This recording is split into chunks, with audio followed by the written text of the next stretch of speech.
2024년 1월 17일 오후 9시 22분입니다. 안녕하세요. 등희입니다. 네, 18일 내일 시장에서 볼 종목들, 이슈들을 좀 정리해봤습니다. 요즘 이제 시장을 보면은 그냥 주구장창 패버리고 있죠. 빼버리고 있는 상태고, 뭐, 그게 답니다. 현재 시장은 뭔가 코멘트 할 게 크게 없는데, 제가 몇 마디 좀 해보면은, 지금 이제 기사들 나오는 거 보면은 이제 기자분들이 좀 개인 투자자들 좀 불안에 떨게 만드는 기사들을 좀 내보내고 있는 상태거든요. 그러니까 예를 들어 가지고 외국인이 이제 국내에서 이탈한다, 시장에서 뭐 가망이 없다, 뭐 개인 투자자 미장으로 간다, 뭐 이런 기사들을 쓰고 계신데, 뭐 하락장 한두 번 겪는 것도 아닌데 왜 이렇게 이제 기사를 쓰시는 건지 좀 이해를 못 하겠어요. 근데 코스닥 코스피 지표를 보면은 그동안 많이 올랐거든요. 그래서 많이 올랐으니까 빼는 거고요.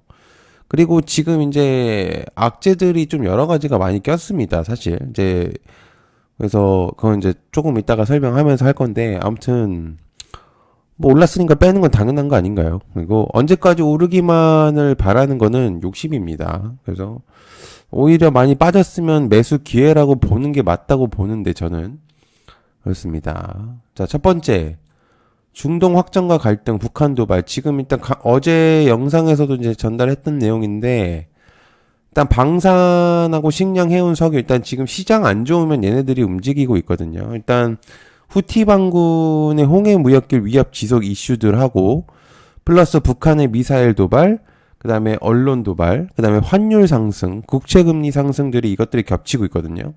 그러니까 외국인이 매도를 안 할 수가 없어요. 지금 현재로서는. 그래서 또한 이제 친미 성향인 라이칭더 후보까지 나오면서 이제 중국까지도 열받게 만드는 상황이 나오고 있죠. 그래서 긴장 구도가 계속 이어지고 있는 상태고, 이것만 봐도 떨어지는 건 당연하다고 보고 있습니다. 뭐 악재가 많이 꼈기 때문에.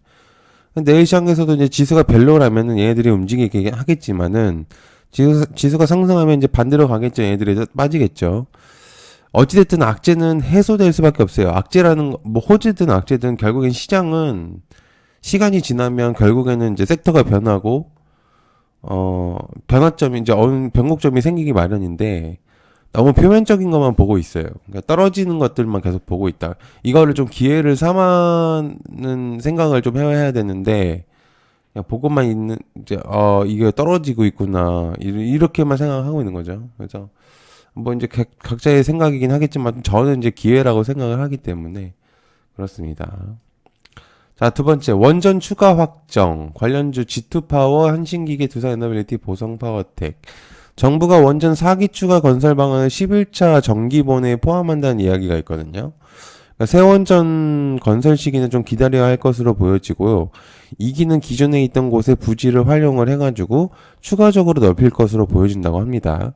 정기본 초안에 LNG 얘기가 좀 있는데, 과거 기준으로 봤을 때는 현재 LNG 내용의 비중이 현재는 많이 적어져 있는 상태였기 때문에 이걸 좀 확대한다는 이야기가 있었습니다. 그래서 아마 부지는 강원도 쪽이 아닐까라는 생각을 하고 있는 상태입니다. 왜냐면 이제 그때 당시 이제 해체 관련해서 이제 내용이 한번 나온 적이 있었었는데, 그때 당시에는 해체를 반대했었죠. 그렇기 때문에 만약에 이제 추가로 건설을 짓는다는 거에 대해서 반발은 없을 거라고 봅니다. 아무튼 이제 그런 부분들이 있기 때문에 어찌됐든 이제 원전에 대한 내용들이 좀 있다는 거. 자, 세 번째, 이병하 툴전 대표 10년 공들인 유전자 가위 원천 기술 곧 특허다. 곧 결실을 맺겠다. 툴젠, 뭐 마크로젠도 있고 뭐 등등 많죠. 유전자 가위 관련주들. 인트론 바이오라든지. 올해 또는 내년에 10년간 공들인 유전자 가위 원천에 대한 결실을 맺을 거라고 기대하고 있는 상태다. UC 버클리와 브로드 연구관의 저촉 심사가 올해 상반기 마무리가 되면은 승자가 툴젠과 다시 붙게 된다고 합니다. 아직 완벽하게 이제 뭐가 있거나 그렇지는 않다는 얘기죠. 지금 확실히 툴젠하고. 그러니까 지금 이제 애매하게 얘기를 하는 게 올해 아니면 내년 이렇게 얘기를 하는 게 승자가 안 될 수도 있으니까 지금 이렇게 얘기를 하시는 것 같아요. 아무튼 둘째는 크리스퍼 카스9의 원천 특허를 가지고 있는 상태인데, MIT와 하버드대 브로드 연구소와 누가 이제 크리스퍼 카스9의 기술을 처음으로 발명했는지 심사를 벌이고 있다. 툴전의 자체 개발 파이프라인은 이제 인상 진입을 눈앞에 두고 있다고 하고 있기 때문에 일단 아직 이제 저런 내용들이 계속 나오고 있다는 거 좀 체크해 볼 필요가 있겠죠. 자, 네 번째, 이재명 한동훈 18일 저출산 공약 발표. 아가방 컴바인 제로투 세븐 꿈비 3G 엔터. 자, 이재명 민주당 대표는 이제 복귀를 했고, 일단 한동훈 국민의힘 비상대책위원장하고 이제 18일날 저출산 공약을 발표를 한다고 합니다. 각자 이제 어찌됐든 여야 통틀어서 하나로 합쳐진 저출산 테마는 확실히 좀 효과가 있겠죠. 일단 저출산 이슈는 전 세계적으로 문제가 있는 상태이기 때문에 특히나 아시아권에서는 좀 문제가 많기 때문에 얘기가 계속 많이 나올 수밖에 없다고 생각하고 일단 어쨌든 4월 총선이 있기 때문에 계속 나올 수밖에 없어요. 그래서 저출생 지원 대책을 좀 발표할 예정이고 이재명 대표의 공약은 출산과 함께 휴직이 등록되는 자동 등록제, 아빠의 육아휴직을 일정 기간 강제하는 부모 쿼터제, 그다음에 한동훈 비대위원장은 출산 지원 플러스 육아휴직 의무화 대상자녀 연령을 확대하는 방안으로 낼 것으로 보여진다. 각자의 이제 그 저출산에 대한 그런 내용들을 아마 전달을 할 것으로 보여집니다. 저는 이제 이게 이제 시간에서 움직이긴 했는데 중요한 거는 이게 여러 번 나온다는, 이게 지속성이 있다는 거를 보여줄 수 있는 뉴스라고 저는 볼 수가 있어요. 그렇기 때문에, 왜냐면 일단 총선이 아직 남아있기 때문이죠. 그다음에 로봇 홀로 모종 이식한다. 관련주 우듬지팜, 유로메카, 이렌시스, 에브리버, 레인보우, 로보틱스 뭐 등등 많죠. 뭐 로보티즈, 로보스타 뭐 많습니다. 농촌 인력 부재 문제를 해결할 수 있는 AI 스마트팜 기술이 국내 개발됐다고 하거든요. 그래서 모종의 배지를 인식하는 로봇이 모종을 옮겨 신고 정식 작업을 수행한다고 말하고 있다. 2개 로봇팔과 자율주행 이동체가 근간이라고 하고 있는 상태고 정식 작업이 진행되면은 여러 어려움을 해소할 수 있다고 합니다. 4, 5개월짜리를 2, 3일 만에 해결하기도 한다고 합니다. 대단한 내용이죠? 이게 뭐 가능한 건지 모르겠지만 농사에 대해서는 잘 모르겠어서 뭐 하겠지만 어찌됐든 로봇에 대한 내용들이 여러 나오고 있다는 게 가장 중요한 포인트입니다. 자, 6번째, 반도체 생명수 초순수 관련주 한성크린텍. 이건 이제 초순수 얘기는 어제 영상에서 다루진 못했는데요. 일단 멤버십 분들에게는 전달을 드렸었습니다, 방에서. 그래서 초순수는 이제 물을 구성하는 수소를 이제 산소를 남기고 무기질 박테리아를 전부 제거한 물인데 반도체 웨이퍼의 불순물을 씻어내는 데에 쓰인다고 합니다. 그래서 반도체 공정에 반드시 필요한 부분인데 우리나라가 웨이퍼를 처음 생산한 83년 이후에 41년간 일본에서 수입을 했다고 합니다. 근데 이거를 이제 국산화에 성공을 했기 때문에 8월에 처음으로 사용된다고 하고 있는 상태죠.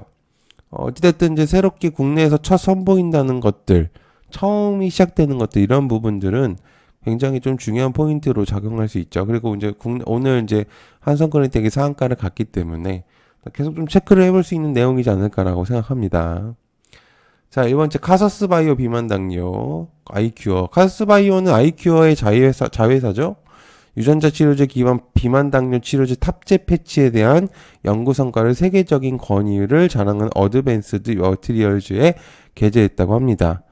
그러니까 쉽게 말해서 비만 동물 모델을 요요 현상 없이 6주 만에 체중 20%를 감소시켰다고 합니다.